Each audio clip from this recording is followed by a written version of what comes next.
2000 সালের পরে 10-15 বছর পর্যন্ত মোটামুটি ডিভিডিতে মুভি দেখার একটা খুব ভালো রীতি ছিল।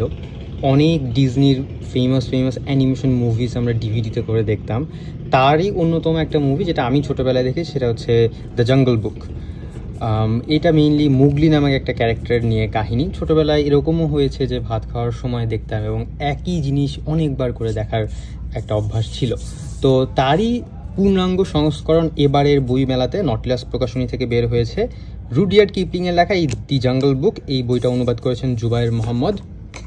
এটার হচ্ছে মুদ্রিত মূল্যটা যদি একটু দেখে নেই, এই বইটা হচ্ছে নিয়ে এসেছি। টু বি অনেস্ট, এইটা রিভিউ দেওয়ার মতো বই না, রিভিউ দেওয়ার ঊর্ধ্বে আসলে। 650 টাকা মুদ্রিত মূল্য। এই বইটা হচ্ছে রিভিউ দিয়ে বা এই গল্পটা রিভিউ দিয়ে গল্পটাকে ছোট করার মতো দুঃসাহস আমি দেখাবো না, বাট এটার অনুবাদটা কেমন হয়েছে, এই সংস্করণটা কীরকম হয়েছে, এইটা নিয়ে ডিটেলস একটা রিভিউ দিব ইনশাল্লাহ সামনে।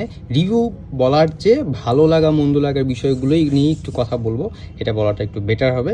তো ইনশাল্লাহ সামনে একটা ভিডিও আসছে। আর এইটা হচ্ছে আমার ছোটোবেলার একটা স্মৃতি বিজড়িত একটা গল্প বলা যেতে পারে।